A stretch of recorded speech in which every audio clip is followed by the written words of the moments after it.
Welcome, my friends. Have you ever thought about how big God is and how small he can be in your life? Which means even the smallest detail, when we go to the next verse, we're going to get a chance to see it in language, history, and context. It's amazing. Jonah chapter 1, verse 4, here we come.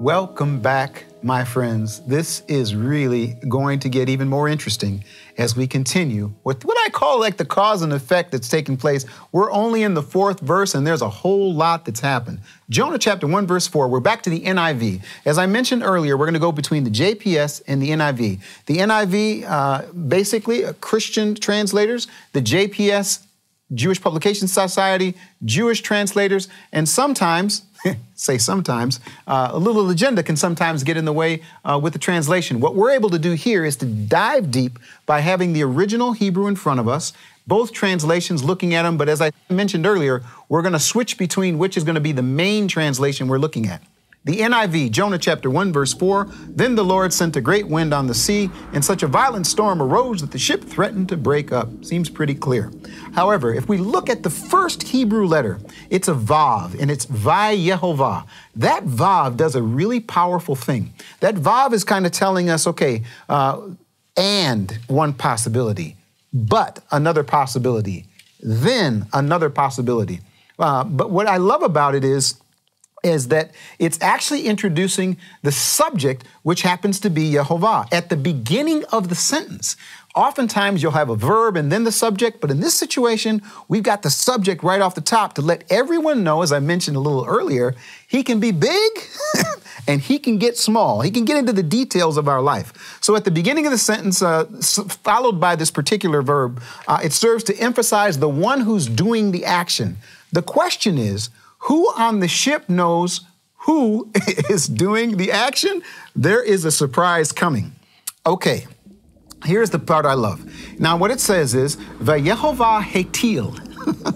This word, Hatil, the NIV is saying he sent a great wind. Actually, the word would be better translated as he threw or he pitched.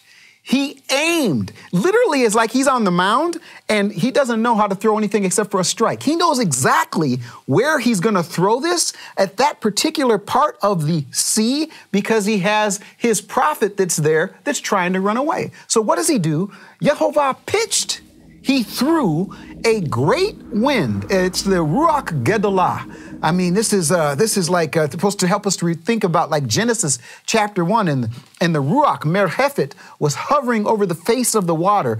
This is something that's supposed to make us think about the fact that the sea, as big as it is, can be the place where he's going to do this very small and intentional action. He throws the great wind into the very spot where Jonah was located on the sea. Another way of thinking of it is like it's like having a dartboard. And, you know, here's the dartboard. I don't know how good you are at darts, but he throws a bullseye every single time. He's like, throws a dart, boom, hits him with the great wind on the sea. Now, again, Vayehovah Hatil Ruach Gedolah El Hayam. Ruach Gedolah, 1 Kings chapter 19, verse 11. Yehovah said, go out and stand on the mountain in the presence of Yehovah, for Yehovah is about to pass by. And then it says, Ruach Gedolah, then a great and powerful wind tore the mountains apart and shattered the rocks before Yehovah. Now, here's the point. When he throws the Ruach Gedolah, this great wind, this isn't just like any storm that you and I would know. And in fact, this is such a powerful storm. We're going to see the reaction of the professional sailors to let you know that this is the real deal. And it says in the NIV, and such a violent storm arose. Now you got to ask this question. Who is this God that he commands the wind and the waves? Psalm 65:5 says this, you answer us with awesome deeds of righteousness, O God, our Savior, the hope of all the ends of the earth and of the farthest seas, who formed the mountains by your power, having armed yourself with strength, who stilled the roaring of the seas, the roaring of their waves, and the turmoil of the nations. Psalms 89, 8 and 9. Oh, Yehovah, God Almighty, who is like you? You are mighty, O Yehovah, and your faithfulness surrounds you. You rule over the surging sea. When its waves mount up, you still them. Isaiah 51:10. Was it not you who dried up the sea, the waters of the great deep, who made a road in the depths of the sea so that the redeemed might cross over? Surely, when you hear that, you got to be thinking about the most amazing thing that he did with water, which would have been the crossing of the Red Sea. Here, look, 63 verse 11 says this. Then his people recalled the days of old, the days of Moses and his people. Where is he who brought them through the sea with the shepherd of his flock? One more, Jeremiah 31:35. This is what Yehovah says. He who appoints the sun to shine by day, who decrees the moon and the stars to shine by night, who stirs up the sea so that its waves roar. Yehovah Almighty is his name. I won't read these, but I want you to do a little homework. Psalms 24:2, Psalms 33:7, Psalm 74:13, Psalm 77:19, 114:3, 114:5, Isaiah 27:1, and Jeremiah 5:22. Before we get to the next section, let's just go back. It says here that he literally cast, he shot, he threw, he pitched this Ruach Gedolah to the storm.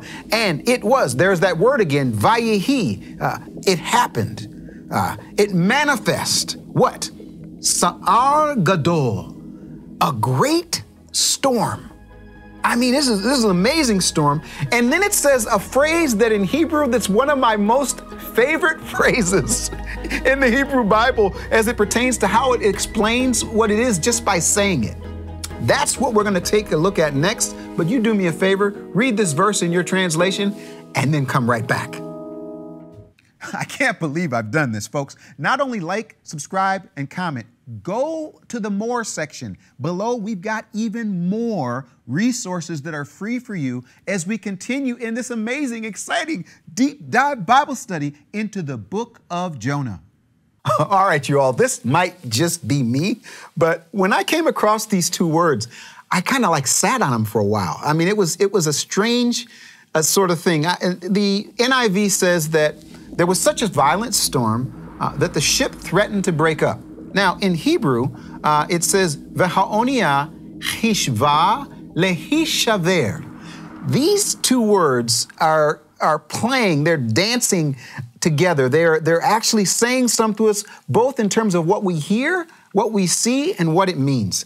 I want to do something, if I can. For those who have not taken advantage of the Biblical Hebrew audio course, no problem. You don't need to do that, though it's free. I don't understand why you wouldn't do it. It's free. But for those who don't want to do that, I want to take one little part of what I said in that Biblical Hebrew audio course regarding these two words. If it's okay, I'd like to read right from, I didn't mention this. I guess I forgot to tell you. Not only is it an audio that has both the reading of the Hebrew and of course me teaching the biblical Hebrew, but there's a necessary PDF that goes with it. And that PDF gives you the ability to see consonants and vowels and how they work and the writing of it and all that. But every once in a while, I'll add a little something. And I added something regarding this because we're talking about pronunciation, explanation, translation, and application. Let me read this from episode number 4, lesson number 4. What I like about the structure of this verse is that it establishes grammatically and practically that Yehovah's first action then manifested itself as a great storm upon the sea.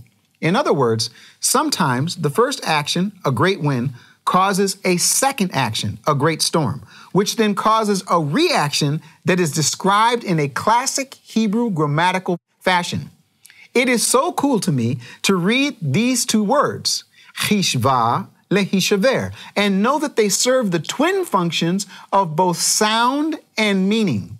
The meaning is based on a PL verb. Don't worry about that, folks. You'll understand that later. Later, it's a verb of intensity, followed by a nifl infinitive construct, meaning it, the ship, thought about something. This is so cool. So the ship, look, first of all, the storm comes, and I mean, it's rocking, it's waving, and the ship has a thought. What's the thought? I'm about to be broken. Now, for the second function as sound.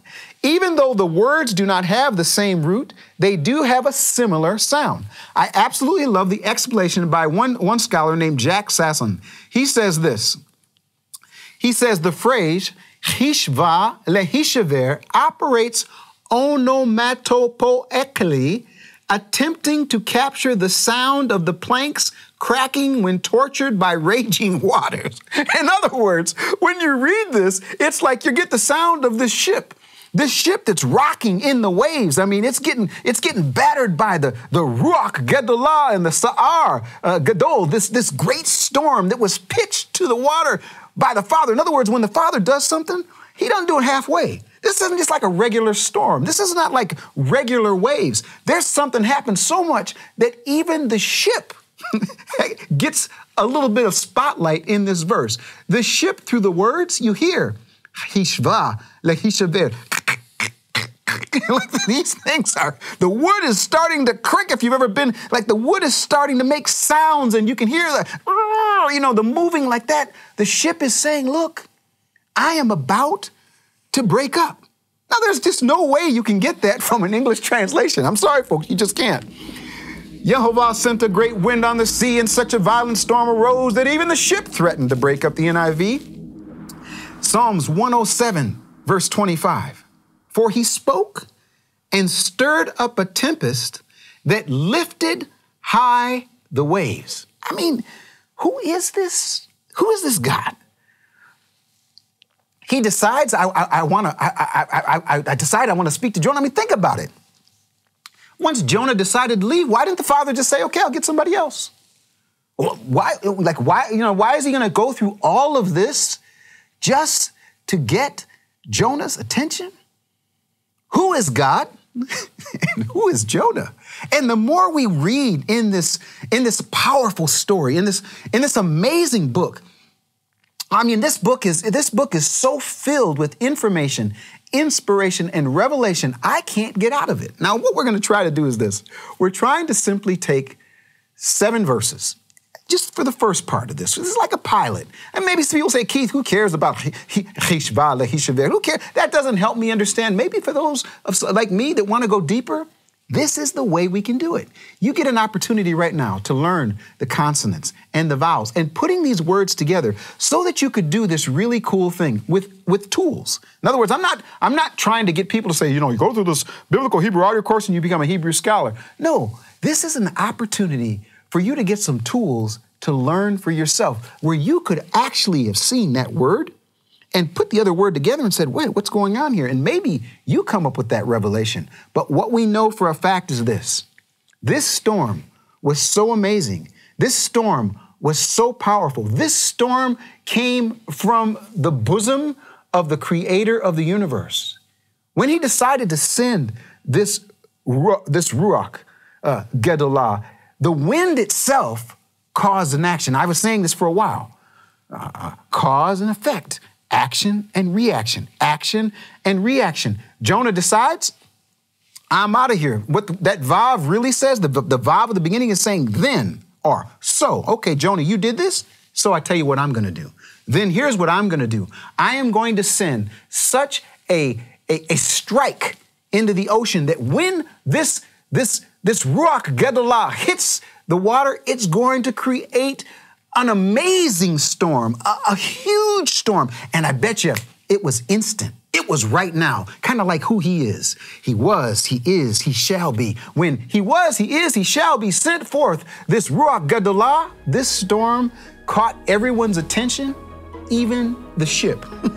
The ship is preaching about who he is. He sent such a strong storm and such an amazing situation The ship thought, I'm out of here too.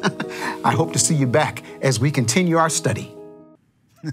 Hey folks, I found this when I actually taped the promo for this series. It's a shark tooth. We are taking territory, and we're going to do that with your help. We need you to like. We need you to comment. We need you to share. Embed it on your website if you'd like. Let's keep sending this message around the world about the deep dive Bible study into the book of Jonah. I have to take you all back in a little bit of history. I actually went to my seminary at Trinity Evangelical Divinity School, and I remember we had to take a Hebrew course, and I'll never forget it. So I'm sitting there. Dr. Sailhammer was the professor, and he starts out and he starts writing up on the board these letters that look like Klingon to me, and he's writing the wrong way, and I'm thinking, what is he doing? Like, what is this? Come to find out that as he was writing the wrong way, according to me, is actually the right way according to Hebrew. And as I was going through this course, every letter, every vowel, as I went through time after time after time, I got so excited about this. And here's what excited me. What excited me was, now I'm actually not looking at someone's translation. I'm actually looking at the language that represents what he originally gave. And it did something deep in my soul to the point that after my Hebrew course, I actually went to Dr. Sailhammer and asked him if I could do an individual study where I would read Hebrew Bible as an individual study. And as a result, he actually did a commentary where he asked me to do some reading of that commentary. Come to find out, because of the way I was reading it, there were certain things that I got, certain things that jumped off the page that he even said to me that he used in his commentary. But the reason I'm saying that is that the opportunity is going to come that initially when you see these letters, even as I'm putting them up here, we're giving you both the Hebrew to the right and then the transliteration to the left. I've asked this amazing group of people that are helping me put this together to find a way to communicate graphically what's happening. Hopefully what's going to happen is you're going to see the Hebrew to the right and the transliteration. That's going to allow you to be able to speak it. But there's nothing like being able to interact with it yourself. And as you interact with it yourself, you start feeling a level of confidence that this was the language that the Father selected. He could have selected any language. He selected Hebrew. And it happens to look backwards to us, but it's not backwards in terms of its purpose. It's actually the right way. So what I want to do now is the little section that I call Lost in Translation. And now I'm going to give you my translation. Now, when I give you my translation, folks, I'm not trying to be different. I'm not trying to disagree with the NIV or the JPS. I simply am trying to communicate based on what we see in Hebrew. So let's take a look at Jonah chapter 1, verse 4, according to the KJV, the Keith Johnson version. So there's that Vav. So what happened is, this was over here. So as a result, cause, effect. So Yehovah threw. Now, I could have used the word pitched, and that would have been okay. What he did is he threw a great wind to the sea and a great tempest. I'm using the word tempest because that's the most, like that makes me think kind of like, it's not just a storm. This is like an automatic thing. I mean, this is something that when it hit, I don't know if you've ever been out on the water where something hit, just the clouds rolled in and boom. It was that kind of thing. So it's like such a great tempest came upon the sea so that the ship itself thought to break in pieces. Again, to me, when I read this verse and when I think that I'm interacting with this amazing Hebrew language and it kind of jumps off the page like that. Now, again, it may not be radically different than the NIV, but hopefully what you're able to get is what happens to me. The more I read it, the more it settles in my spirit. The more it settles in my spirit, the more it begins to expand. The more it begins to expand, the more information, inspiration, and sometimes, even a little bit of revelation. What I decided to do, and this is all happening so fast, you all, it's like a tempest came. Regarding this whole series and the Biblical Hebrew audio course. It's like the Father pitched something and now the tempest is here. So much of this is happening right now. What we're going to do is this.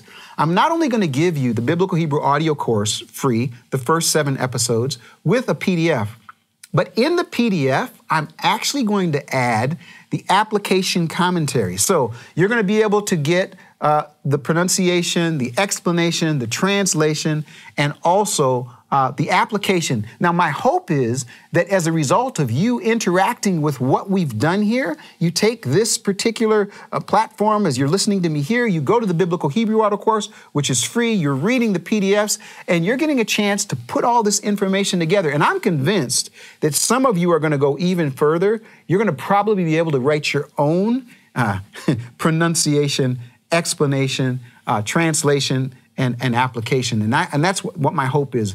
The idea is not for you to walk away and say, wow, that guy really knows what he's talking about. No, that guy's going to help me to know for myself how I can interact with the language, with the history, with the context, so that I can pronounce it, so that I can explain it, I can translate it. Who knows? Even I might be able to apply it. Did you know he can command the storms in the sea and the storms in your life?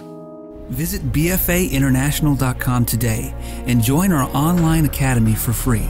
You'll get immediate access to start watching all of Keith Johnson's latest programs, including the Time Will Tell series, Rediscovering God's Clock from Israel and Beyond, the Now is the Time miniseries, based in New York City and Washington, D.C., The Road to Reformation, a 10-step study for biblical reformation, the Open Door series, 18 hours of exciting teaching from a national speaking tour, His Hallowed Name, a series on God's name that was banned from TV.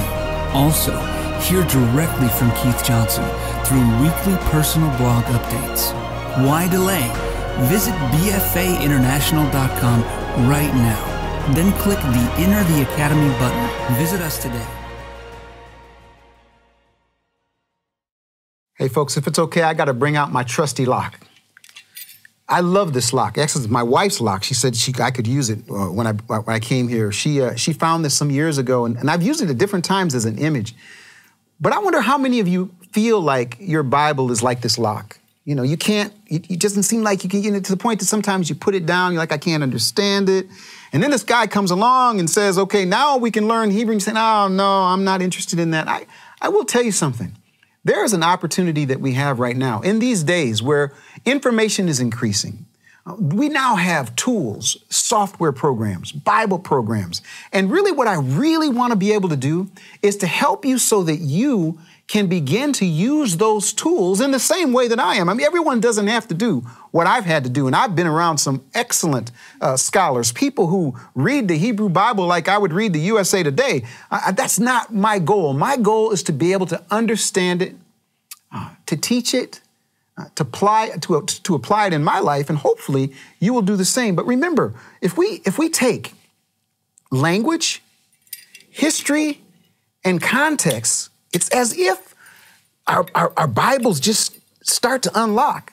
Now, with this program, what I'm saying to you is, hey, I'm going to give you a little bit of pronunciation, a little bit of explanation, the KJV translation, and especially the application. Between all 7 of these things, I am convinced you're going to experience what I've experienced, and that is to understand this word in a way that is so practical, so powerful, so impactful that you just can't put it down. That's my hope for you. We've now made it through 4 verses. We've got 3 verses left. Hopefully you've taken advantage of the free Biblical Hebrew audio course. If not, keep on reading with us. But let's now move to the next verse, where the sailors get a chance to speak.